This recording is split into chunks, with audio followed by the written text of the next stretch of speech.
I'm guessing that wasn't the result you want, or Brian, I'm guessing that wasn't the result you wanted, but what did you think of the way you played, and what did you think overall? What did I think went wrong? No, overall. Oh, what did I think overall? Look, overall, I believe that the kids that we put on the field, the players that we put on the field gave everything. I am so proud of that group because down a man, fighting against a referee, 3 minutes. I don't know how he comes up with 3 minutes, but you know, it was swimming uphill after that first goal a little bit, Jeremiah. That's the one mistake that we'll take a look at, and that'll be the learning curve. But we never quit. Came back. Could have had a chance to win it. And Christian had a clean header early, clean late, some other half chances, even down a guy. So yeah, it's not the 3 points. But if you're asking me how I think the team played, I think they played with courage. I think they played with determination. I think some young guys really stepped up and said, you know what, coach, look at me. And that's what I'll reflect on. I'll reflect on what's the group that's going out for Sporting Kansas City. Makes my job tougher because that group of players right there played extremely well, in my opinion. Okay, some of the soccer maybe tactically, technically, there were some breakdowns, but you can't fault those kids for that effort. You can't fault anybody on that field for the effort. Overall, I thought it was a good performance. Unlucky that we didn't get 3. We'll come down to Maz next. Maz, Mike's coming over to you from GG. Yeah, Brian, just staying with that. I mean, it looked like you really came out on the front end, on the front foot here, and you know, to your point, the kids took the opponent to the game for the first 20 minutes there. You just talk about how they were focused and came out in the first. It was a good week of training. Good week of training. Coaches did a great job of getting the team prepared tactically, mentally. Messaging was good from everybody.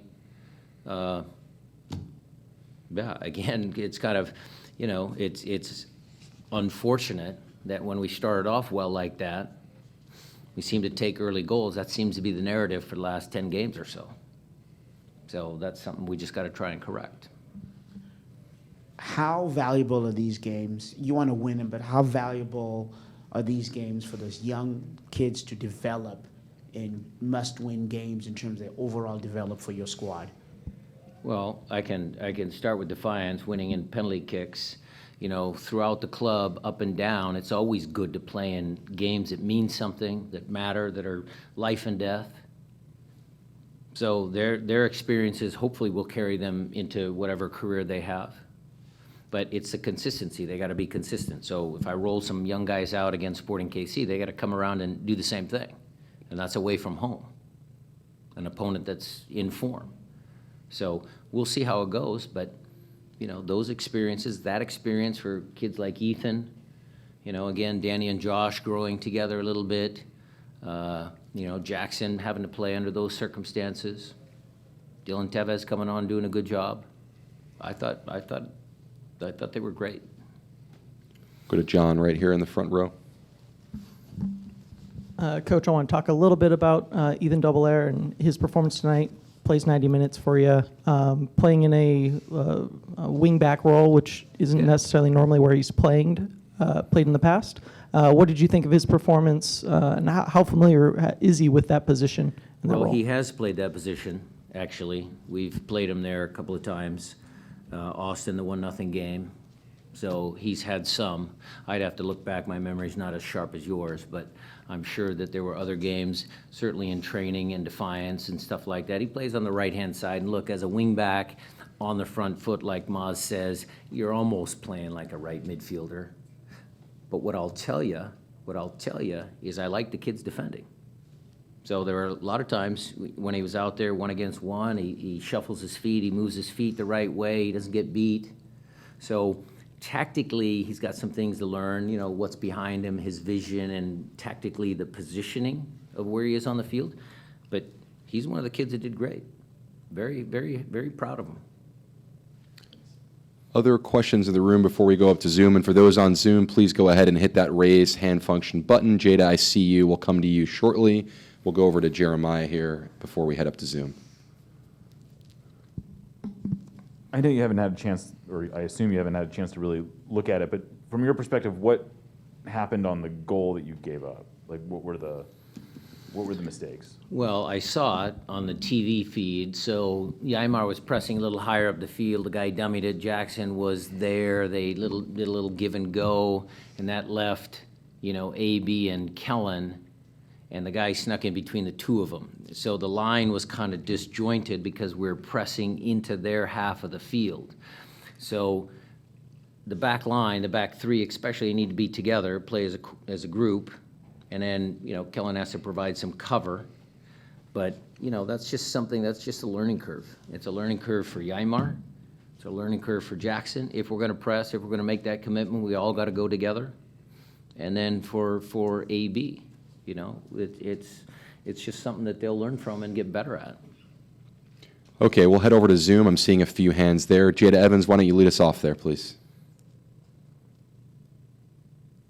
Thanks. Brian, yes, I wanted to ask, mathematically things aren't done, but when the final whistle and the tie sat there, what was the kind of feeling amongst the team or even amongst the staff as far as the push goes? Yeah. Determined. The staff is just as committed to winning as the players. I mean, we feel the the pit in your stomach because you didn't come out with 3 points. But Jada, we're going to continue to do our job and coach the guys up in Kansas City. We're going to go down there and try and get 3 points. We're not out of it yet. And then if I could follow up, I wanted to ask about Christian. How did he almost had a game winner goal there. How did he initially feel, or did you guys have any kind of communication about how he was felt? good. Look, Jada, it took him a little bit. I mean, he missed his first couple of passes. He was a little tentative, and then as the game progressed, I thought he was good. There's one chance, maybe top of the box, where I think Chu got in front of him. Maybe he strikes it clean. That was the last bit of his rehab, really being comfortable out there and really striking the ball. So it took him a little bit. Jada, but at the end of the game, he wasn't feeling it at all. He was feeling 100%. All right, next question on Zoom, we'll go over to Felipe Makeda. And a reminder, if you have a question on Zoom, please hit the raised hand function button. Felipe, go ahead. Thank you, Alex. Thank you, Coach Brian. My question is, you had a team, a mix of experienced players with younger players. How do you, what can you tell us about the experience or the development of the game? Talking about the experienced players helping the younger players in a game that it was intense game or a lot of stress in the game. I know where you're going, Felipe. Will, Freddie, Albert, Ymar, Steph, they did a great job helping some of the young kids. That's exactly what young players need in games like this. They need sometimes a little bit of leadership, a little bit of guidance. I would say that Freddie has been extremely helpful. And, the leading by example that Steph Fry gives us every game, Ymar's play at the back, Albert's quality that the young players see every day in training, Will's effort. I mean, Will was gassed the last, right before I took him off, he's chasing a guy 40 yards back trying to play defense. So all of those moments are exactly what our senior players, our experienced players give to this group all the time. So I'm proud of the senior guys as much as I am of the young guys. Thank you. Okay, Alonzo, I see you next. Go ahead, please. Thank you. How are you, Coach? I know it's a tough moment for the club, but also I would like to ask about Raul Ruiz-Diaz. He played the very first 5 minutes of the national team. If he got subbed, any updates, any communications for the if he's a severe injury or you guys don't know yet? Nothing. I watched the game. We'll deal with Raul when he comes back. I'll bring it back to whoever I put on the field against Kansas City, whether Raul makes it or whatever, the team is going to continue to fight. That's what I'm going to focus on.